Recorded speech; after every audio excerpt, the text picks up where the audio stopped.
Olá, vamos estudar agora a quantidade de movimento. Bom, a ideia intuitiva é que os corpos perdem velocidade com o tempo, chegando ao repouso.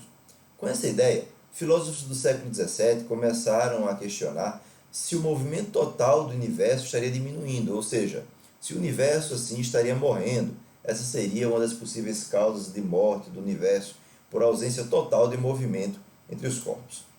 Bom, para entender isso, vamos estudar que há invariantes nas translações.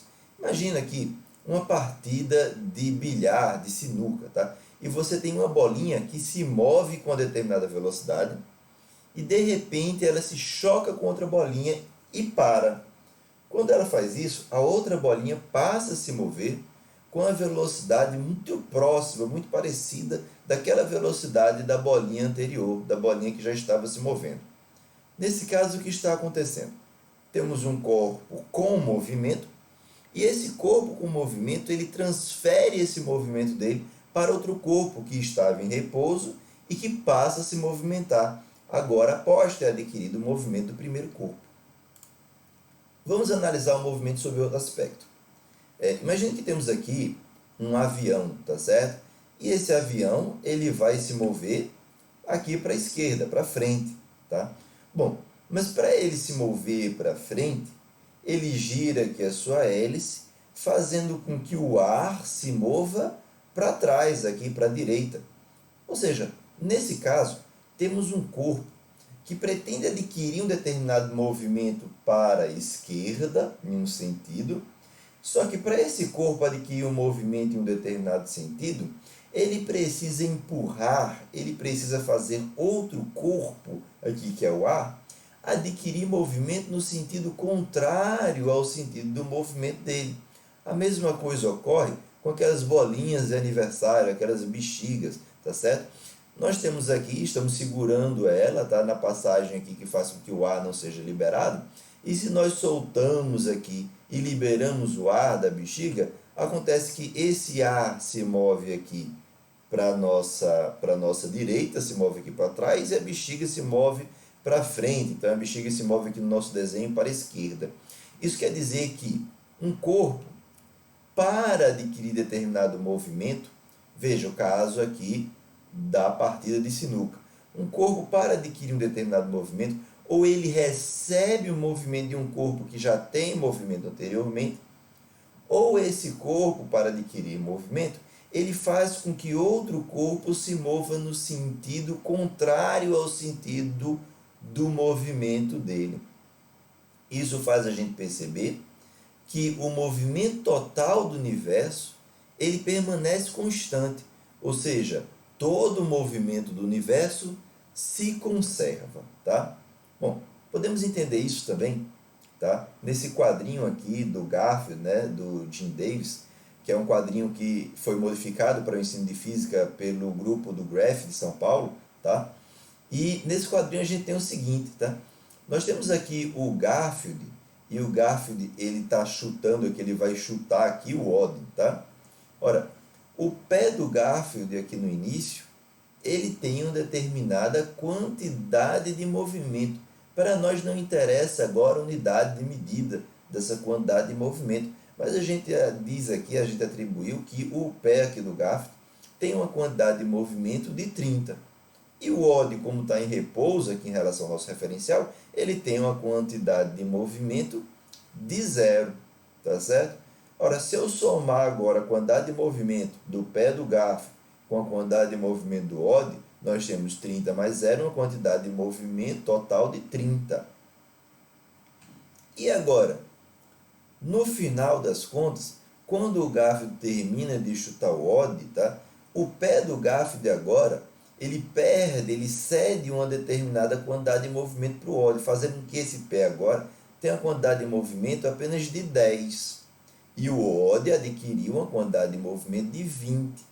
Daí que se eu somo também a quantidade de movimento, eu tenho que no instante final a quantidade de movimento é igual ao instante inicial. Isso quer dizer que por não haver força externa, já que toda a força que está dentro do nosso sistema, que estamos considerando o sistema como o Garfield e o odd, Tá? Então, por não haver uma força externa, a quantidade de movimento ela permanece constante. Quer dizer que se eu pego para todo o universo, então não vai haver força resultante externa, significa que a quantidade de movimento total dos corpos nem aumenta nem diminui no sistema, ela sempre se conserva. Bom, agora vamos estudar como é que a gente faz para medir essa quantidade de movimento. Imagine aqui que a gente tem um pequeno carro que ele se desloca, tá certo? Com determinada velocidade, com uma velocidade pequena. E esse carro ele sofre um acidente aqui, ele se choca com um muro, tá? Se choca com uma muretinha aqui, bate nela e aí ele para, tá bom? Quando ele faz isso. Ora, mas se a gente imagina que esse carro ele vem se deslocando com uma velocidade muito maior do que a velocidade inicial, vai ser mais difícil para esse carro parar quando se chocar aqui com esse muro. Significa que ele vai ter uma deformação muito maior, ou talvez ele até quebre o muro antes de parar. Tá? Isso faz a gente perceber que a quantidade de movimento do corpo ela depende da velocidade do corpo. Ela é diretamente proporcional, e a gente está representando a quantidade de movimento com a letra Q. A quantidade de movimento é diretamente proporcional à velocidade do corpo. Ou seja, quanto maior a velocidade do corpo, maior a sua quantidade de movimento, e quanto menor a velocidade do corpo, menor a quantidade de movimento desse corpo. Tá? Mas imagine agora a mesma situação que a gente tem o carro pequenininho aqui que se move com uma determinada velocidade e se choca aqui com um muro e para, tá? Imagina que com a mesma velocidade desse carro, não é um carro pequenininho, mas um caminhão que se choca com esse mesmo muro, tá? A mesma velocidade anterior do carro.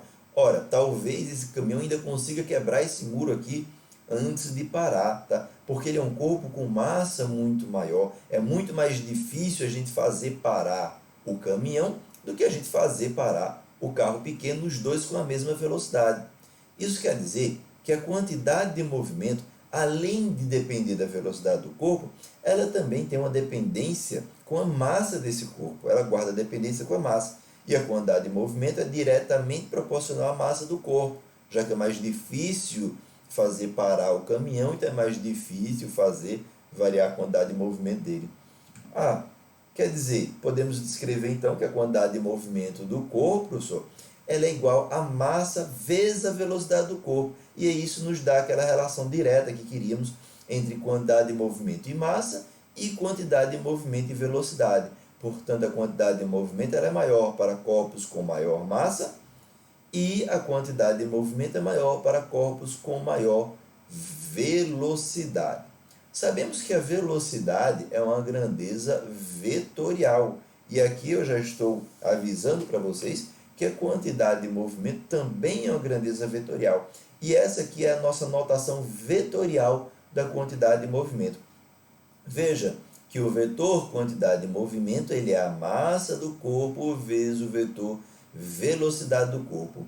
Sabemos que massa é sempre uma grandeza positiva, professor. Isso aqui vai ser sempre positivo. Isso quer dizer para a gente que quantidade de movimento, então, sempre terá a mesma direção e mesmo sentido do vetor velocidade. Então, o nosso vetor quantidade de movimento é um vetor com a mesma direção da velocidade e também é um vetor com o mesmo sentido do vetor velocidade daquele corpo. Bom, é isso. Eu espero que vocês tenham gostado e até o nosso próximo vídeo.